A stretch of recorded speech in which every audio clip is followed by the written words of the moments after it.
नमस्कार दोस्तों, स्वागत है आपका हमारे चैनल पर। आज मैं आपको लेकर जा रहा हूँ एक ऐसे गाँव में जिसे कहा जाता है भारत का पहला गाँव। ये वही गाँव है जो बद्रीनाथ से मात्र 3 किलोमीटर दूर है और जहाँ पर महाभारत, पांडव, गणेश जी, वेद व्यास जी की कहानियाँ आज भी जिंदा है। तो चलिए बिना देर के हुए शुरू करते हैं आज का ये खास सफर। दोस्तों आपसे अनुरोध है वीडियो पूरा देखें, लाइक और शेयर करें और हमारे चैनल को सब्सक्राइब जरूर करें। इस गांव तक आप अपनी गाड़ी से, टैक्सी से या फिर पैदल आसानी से पहुंच सकते हैं। जैसे जैसे हम आगे बढ़ते हैं, अलकनंदा नदी, ऊंचे ऊंचे बर्फ से ढके हुए पर्वत शिखर देखने को मिलते हैं। यह जगह सिर्फ देखने में ही नहीं, महसूस करने में भी बहुत ही शांत और पवित्र है।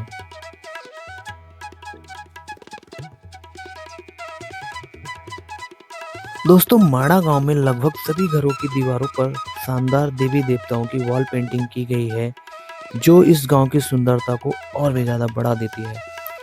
यहाँ रहने वाले लोग ज्यादातर भोटिया समाज से हैं, जो आज भी अपनी प्राचीन परंपराओं से जुड़े हुए हैं। ये लोग बहुत ही शांत और सरल स्वभाव के होते हैं।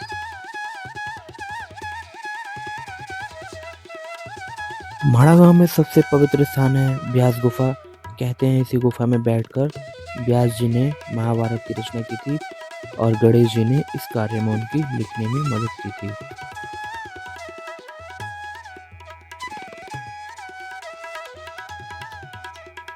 व्यास गुफा के पास में ही स्थित है गणेश जी की गुफा। कहते हैं महर्षि व्यास जी के कहने पर गणेश जी ने इसी गुफा में बैठकर महाभारत को लिखा था।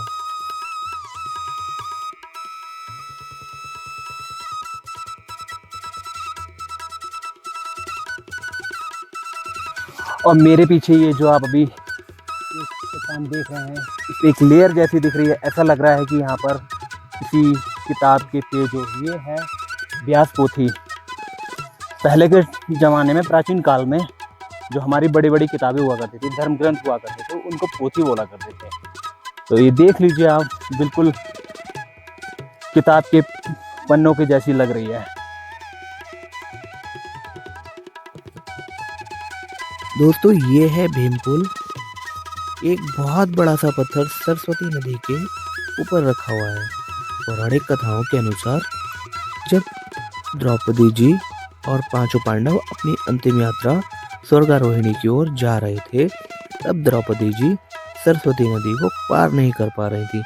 तब पांडवों के एक भाई भीम ने अपने बाहुबल से एक बहुत बड़ी चट्टान को उठाकर सरस्वती नदी के ऊपर रखकर पुल का निर्माण किया और फिर द्रौपदी जी और पांचों पांडव अपनी अंतिम यात्रा स्वर्गारोहिणी की ओर चले गए और फिर तभी से इस पुल का नाम भीमपुल हो गया।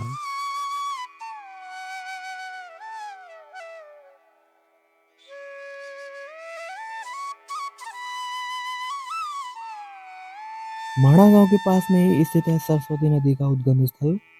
मान्यताओं के अनुसार जब व्यास जी यहाँ पर वेदों की रचना कर रहे थे, तब सरस्वती नदी अपने प्रचंड वेग से शोर करती हुई बह रही थी। तब महर्षि व्यास जी ने सरस्वती नदी से अपने पानी के बहाव का शोर कम करने के लिए कहा, लेकिन सरस्वती नदी ने व्यास जी की बात को नहीं माना और लगातार शोर करती हुई बहती रही। तब महर्षि व्यास जी ने क्रोधित होकर सरस्वती नदी को श्राप दे दिया और उन्होंने कहा कि आज के बाद ये नदी कहीं भी दिखाई नहीं देगी।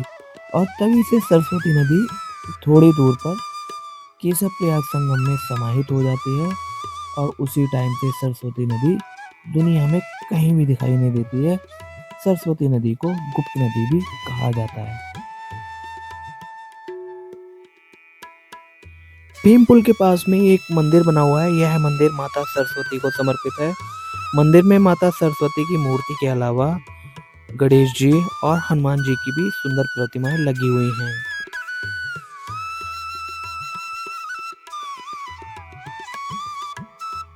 दोस्तों माड़ा गांव सिर्फ एक गांव ही नहीं है, यह एक जीता जागता इतिहास है। अगर आप कभी भी बद्रीनाथ आए तो माड़ा गांव घूमने जरूर आए। अगर आपको यह वीडियो पसंद आया हो तो लाइक करें, शेयर करें और हमारे चैनल को सब्सक्राइब जरूर करें। तो मिलते हैं अगले वीडियो में। जय बद्री विशाल, भारत माता की जय, जय देवभूमि उत्तराखंड।